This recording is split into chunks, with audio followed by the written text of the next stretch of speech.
you want to get is on, see, all you had to do to get past this devil stuff is study the damn thing, but we don't study nothing. Because we so stuck in religion, we can't get past it. Here's a book called Devils, the Perspectives of Evil in Antiquity and Primitive Christianity. Jeffrey Burton Russell. Now, the devil has horns. You see the horns on the devil. Anybody ever seen the black goddess Hathor or Heru with the horns? That's where they got it from. The Greeks borrowed the horns and put on the god Pan. The Christians trying to turn everything against it wasn't in their religion evil. Thank you. They turned the picture of Hathor, the golden calf in the Bible, as evil. Right.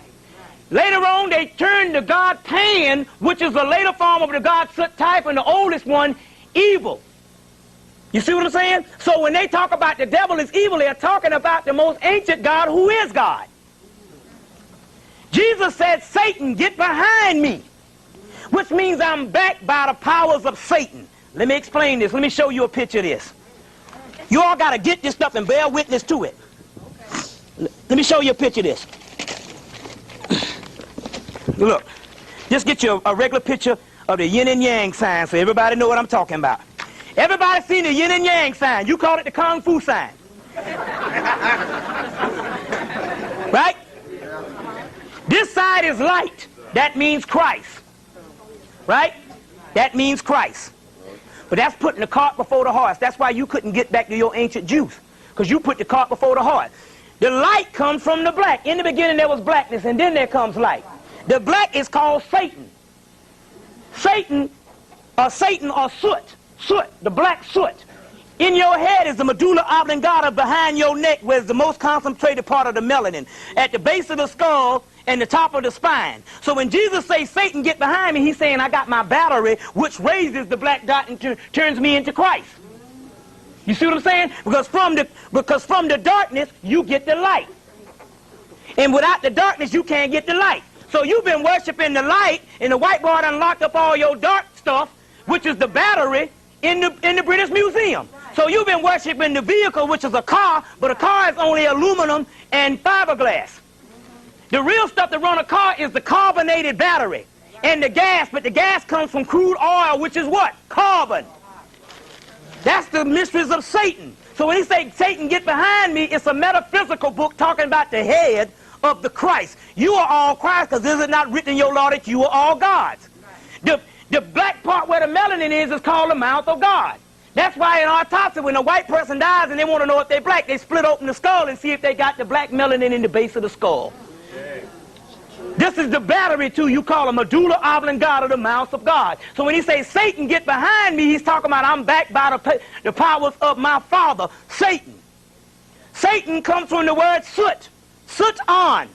Soot, which means black, and on, Anubis, which is the dog, which means opener, comes from the dog star. It's later on, it's the word Sutek. And Sutek becomes the word Melchizedek. And Jesus is of the order of what? Melchizedek. Melchizedek is Satan. That's why the mystery of the Bible is it ain't talking about no devil up under no ground.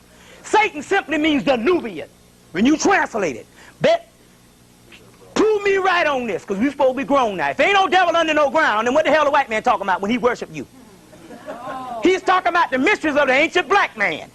It's called a Baphomet. That's what they made the movie The Predator was. And the Predator had what? Dreadlocks. He had a spear. And the only way the Arnold Schwarzenegger could beat the black man is he had to put himself in mud.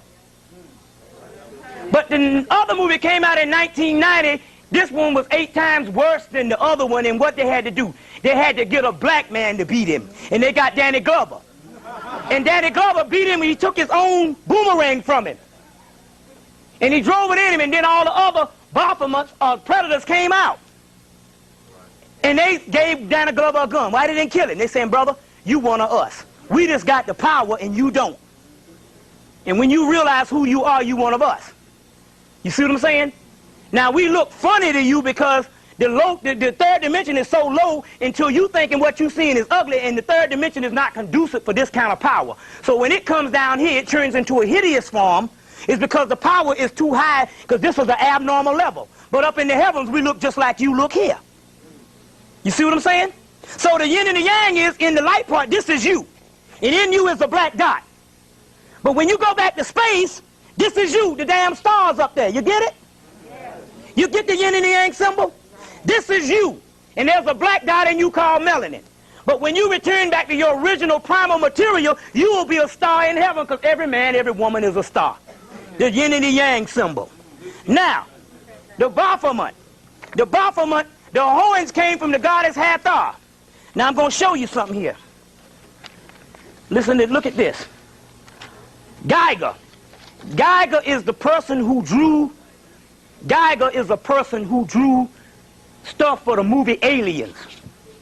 He also drew, they also commissioned him to draw the Necronomicon on what he figured they might look like. And he drew the Baphomet. Now the Baphomet is supposed to be a symbol of the devil. It's a symbol of the white man's devil.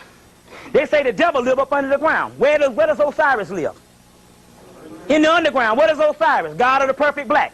Cthulhu is God of the perfect black, which is the form of Osiris. He live up under the ground. The black souls live in the subterranean world. When the white boy talking about the devil, he talking about you. And you will rise up and take back your planet. You see what I'm saying? Now, he drew a picture of the Baphomet, and I want to show you these pictures, and I want you to pass these pictures around. This is the pictures of the devil that you usually looking at. Pass these pictures around. Now I'm going to hold this up. If you take that, if you notice that there, you'll see the horns of Hathor. Now in here, when I pass these things around, you will see a picture of a horned looking devil. Now when you pass the thing around, you're going to look and you're going to see dreadlocks on it. Black hair, dreadlocks. These horns is the horns of the goddess Hathor.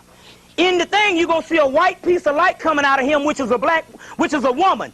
The whiteness, she milk white, not mean white people. When you look in her face, you're going to see it's a black woman with dreadlocks also. Right here, you'll see a picture of the Kundalini. That particular Kundalini that you see right there is what raises you up to your godhood. So when they talking about this is an esoteric teaching, and it ain't got nothing to do with no devil in no underground. He drew the Necronomicon, he drew this back in the 70s. But yet, the book came down from the 70s to like couple $100 to down like $70, which is still too high for 2 or 3 pictures. You see what I'm saying? So I called hell getting these things.